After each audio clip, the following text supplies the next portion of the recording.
Hi guys, welcome to tutorial number 3, how to make presentations compelling with text and colour.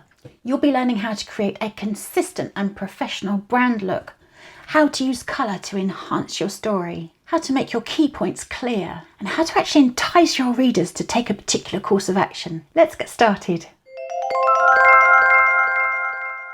I love colour. It's bright and it's cheery and can really lift your spirits. But when it comes to creating presentations, there are certain rules that you have to stick to.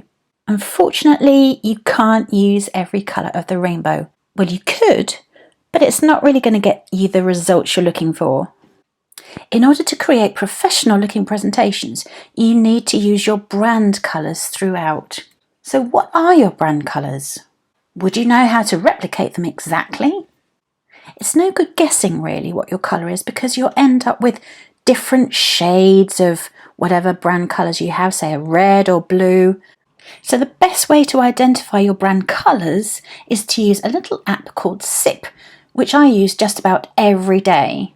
Unfortunately, SIP is for iOS only, but in just a minute I'll show you one of my favourite Android apps. If you're not familiar with SIP or you've not used it before, don't worry because I'm going to show you exactly how it's done.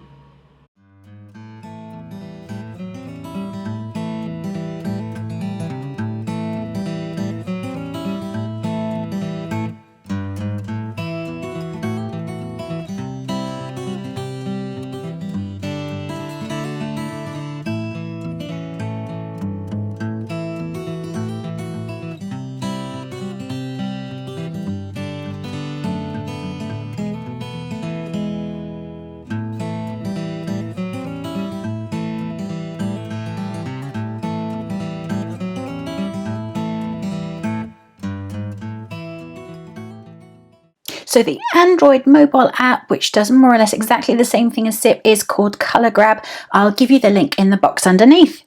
If you've not chosen your branding yet and you need to pick your colours, here are a few hints and tips to get you started. Tip number 1. Like I said before, unfortunately using every colour under the rainbow isn't an option.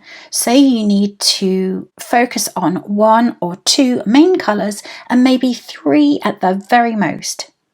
Remember that the whole point of your presentation is to communicate a particular message, your brand message. So if your slides are too busy, your readers will feel overloaded and confused. You might be interested in doing a little reading around the psychology of colour before you pick your brand colours. You just can't get away from the fact that certain colours convey subconscious messages. So just by way of easy example, think about red, which often signals danger, and that's why it's used in warning signs. So just think for a minute what your business goals are. What kind of message do you want to project? And ask yourself if the colours you're choosing align with that brand message, or do they actually contradict it?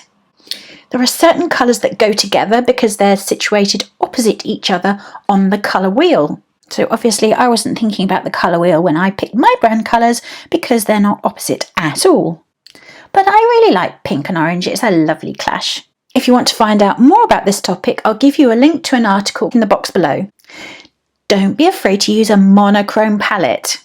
You can incorporate 1, maybe 2 colours to great effect. Someone who does this really well is Rob Russo from Bold Brand Fast. If you want to find out more about him, I'll give you a link to his Instagram account and you can go and check out his images.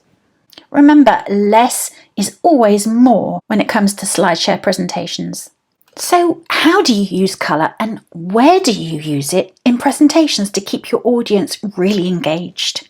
Again, with a monochrome palette, you can use splashes of colour for added drama. You can use colour to highlight an action you want your audience to take.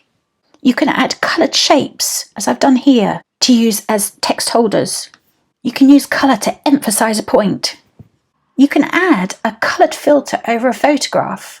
But if you do, make sure you grab the hex code for that filter so you can use it again and again. This will give your presentations a really consistent branded look. Text. As with colour, you want to limit your text styles to just 1 or maybe 2. Start off with 1 style for your heading, 1 style for your subheading, and another style for your body text.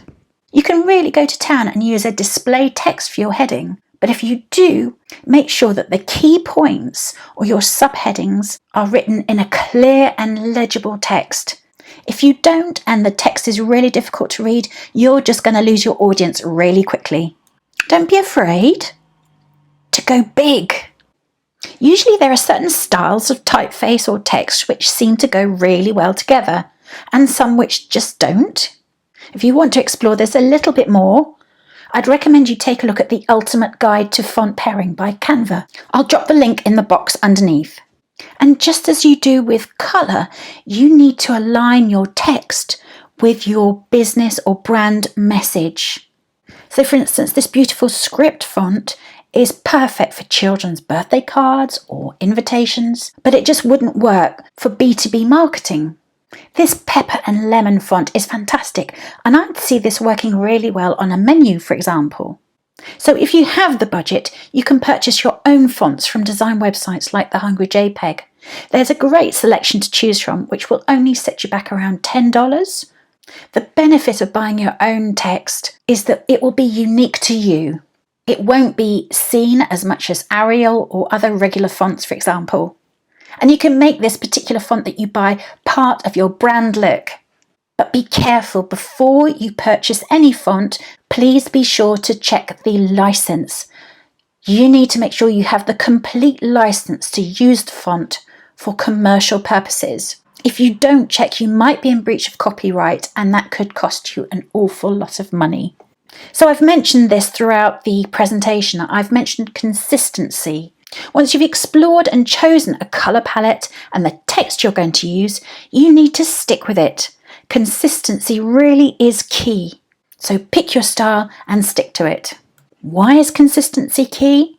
Because it looks more professional and it generates trust in your audience. If you're constantly chopping and changing your style around, people are going to wonder if you really know what you're doing, and it's also a little bit confusing. It may take you a couple of presentations before you really nail your style, but after that, you need to stop experimenting and stick with one look. So join me next time and we'll be lighting that lead generation touch paper.